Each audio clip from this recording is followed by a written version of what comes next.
Hey guys, so in this video we'll be looking through an empirical formula calculation taken from the 2020 WACE exam. We'll be having a look at question 38.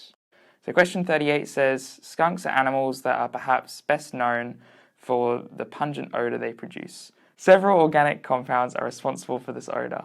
One of these compounds contains carbon, hydrogen, sulfur and oxygen. Combustion of a 5-gram sample of one of these compounds produced 6.48 grams of carbon dioxide, 2.68 grams of water. There was also enough sulfur as sulfur dioxide to make 10 litres of 0.00371 mole per litre sulfuric acid, and we're tasked to determine the empirical formula of the compound. So let's just think about what's actually happening in this question. We know in a combustion reaction, our sample is going to be reacting with oxygen in one way, right? So we'd have a general formula, whatever substance we have here must be reacting with oxygen, and it's going to be giving us some amount of carbon and some amount of hydrogen. Now obviously this is an unbalanced, or some amount of water, sorry. Now, notice this is not like a strictly balanced equation because we don't really know the substance, but this is always what we're going to get from a combustion reaction, right? So let's have a look at this combustion reaction and how we can calculate the number of moles of what we have on one side of the reaction. So we know that the compound produced 6.48 grams of carbon dioxide. So that means we can calculate the number of moles it produced of carbon dioxide. So let's do that. We'll go moles of carbon dioxide equals mass over molar mass. So we know that's 6.46. Molar mass of carbon dioxide is 44.01. We put that into the calculator, and that gets us to 0.147 about moles. Okay, so that's the same as what we're going to have in carbon, because the number of moles of carbon atoms is the same as the number of moles of carbon dioxide, because there's only one carbon in carbon dioxide. So we'll just write that at the end. Okay, let's have a look at water next. So we're going to do the same kind of thing. Number of moles of water equals its mass over its molar mass. Mass of water in the question is 2.68 grams. And its molar mass is, let's have a look, 18.016. Okay, so we do that calculation, 2.68 divided by 18.016, and we should get about 0.149 kind of moles. Alright, now we know the number of moles of hydrogen is going to be twice that because there's 2 hydrogens in water. So let's add that to the end. We'll multiply that number by 2, and that will give us, it's roughly 0.298 mole. Okay, now let's have a look at sulfur. This one's a little bit more involved since we have this kind of weird solution thing. That's okay, we can use our formula N equals CV to determine how many moles of sulfur we have.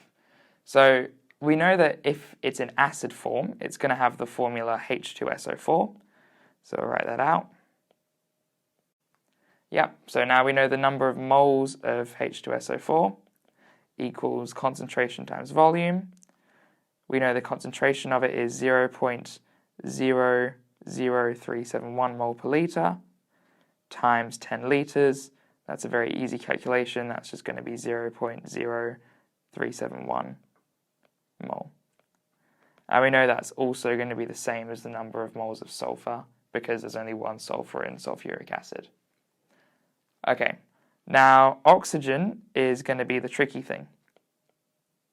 Since in our combustion equation we have oxygen in multiple places, we've got an oxygen here and we've got an oxygen here, there's kind of no real way to determine how much oxygen we have using this kind of combustion reaction template.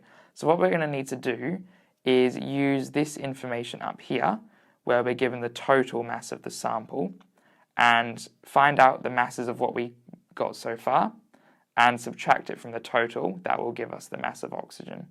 So let's work through that. So let's have a think about what the mass of carbon we got is.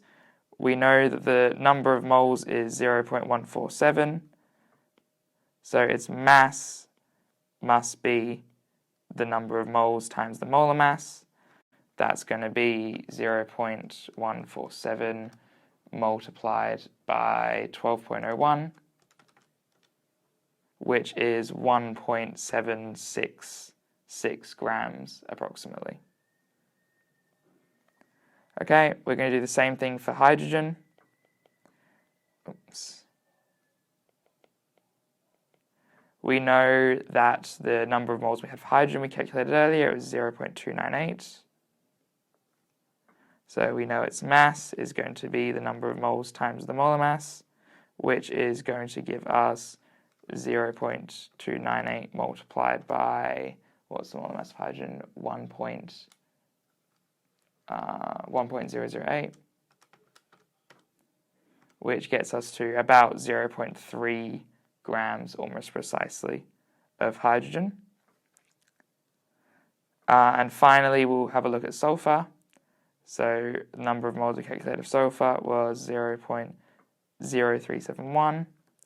So its mass must be the number of moles times the molar mass, which is going to give us 0.0371 multiplied by the molar mass of sodium, which is 3206.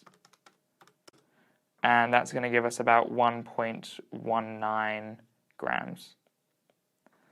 Okay, so we know the mass of oxygen is going to be 5 grams, which is what we had in total, minus the mass of carbon, minus the mass of hydrogen, minus the mass of sulfur, because we know our compound only contains carbon, hydrogen, sulfur, and oxygen. So when we subtract all those numbers, we're going to get 5 minus 1.766 minus 0.3 minus 1.19, and in total that's going to be 1.75 grams. Okay, now what we need to do is find our number of moles of oxygen. So again, we can use the formula mass over molar mass, which is going to give us 1.75 divided by oxygen's molar mass, which is 16. And we put that into the calculator. Gets us to 0.109 mole. Okay, so now we're going to draw out a table of the number of kind of mole ratios we have of everything. So let's do that real quick. We've got hydrogen here, we'll go carbon next, oxygen, and sulfur. So we know that in our compound we've got a mole ratio of 0.147 for carbon. For hydrogen we had 0.298. For oxygen we had 0.109. And for sulfur we had 0.0371. So now what we're going to do is divide all this by the smallest number. So in this case that would be sulfur. So when we divide all these numbers, we will get their approximate ratios in the sample that we had at the start. So if we divide those all by 0.0371, we put those into the calculator again, we're going to get about 8 for hydrogen. For carbon, we're going to get 147 divided by 0.0371. That's going to get us about 4. Notice that if these values aren't exactly matching up, that's okay. It's an experiment. There's rounding errors. There's obviously going to be some inaccuracies. Oxygen is going to be 0.109 divided by 0.0371. That's going to get us about 3. And this one is obviously just going to be 1. So we have enough information now that we've worked out this ratio to get our empirical formula. It's going to be C4, H8, O3, and S. So that's our empirical formula for the compound. So in part B, we're asked to find the molecular formula, which is different from the empirical formula because the empirical formula that we found earlier can exist in any compound that happens to match this ratio. So for example, C8, H16, O6, S2, which is just twice the number of atoms of this, would still be a totally valid compound for this reaction. So for the molecular formula, we're going to get like a precise formula as to what the molecule we were dealing with actually is. So let's have a look at the information we're given in the question first. We've got 5 grams of the sample again. It's found to occupy a total of 637 mil at 150 kilopascals and 40 degrees Celsius. Now, because we are looking at a kind of gas problem here, that should suggest the use of the ideal gas law. So I'll write that down real quick. We've got PV equals nRT. So our first step is going to be to calculate the molar mass of what we, calculate the molar mass of what we found down here. So if we add up 4 carbons plus 8 hydrogens plus 3 oxygens plus sulfur, then we're going to get to the approximate molar mass of about 138.164.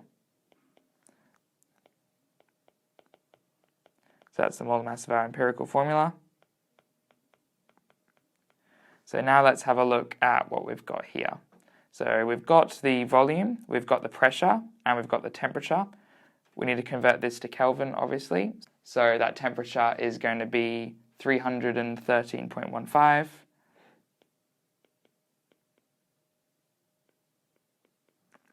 Okay, so now we'll rearrange this formula for N. We'll have N equals RT over PV. We'll plug in our numbers, so we know R is our ideal gas constant of 8.314. Temperature, 313.15. We're dividing this all by the pressure, which we know to be 150, times the volume, which is 0.637 litres. Okay, so if we put those numbers into our calculator, then you should find that we find the number of moles to be about 0.0367 moles. So now we have the number of moles, we have the molar mass of our empirical formula, so we can find the actual molar mass of our compound. So we know that the number of moles is going to be the same thing as the mass over the molar mass.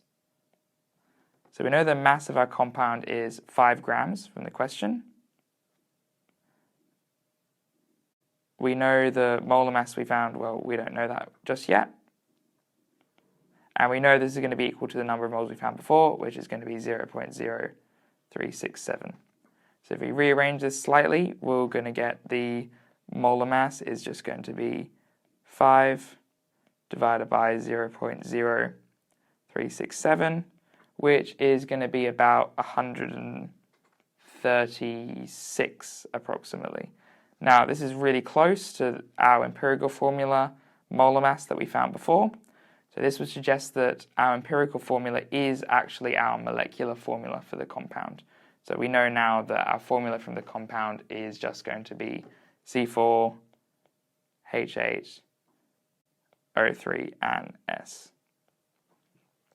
So that's that question solved. Those can be quite involved in terms of the calculations. It's important to just make sure you're doing it step by step and kind of separate your working out so it's very clear what's happening. Hope that's helped clarify the process for solving empirical formula questions, and good luck for your study in the rest of organic chemistry. Thank you for watching. My name is Henry, part of a team at Elucidate, a non-profit organisation that helps young people succeed at school. If you would like to see more chemistry videos, click up here. If you would like to learn more about us or support us, click down here.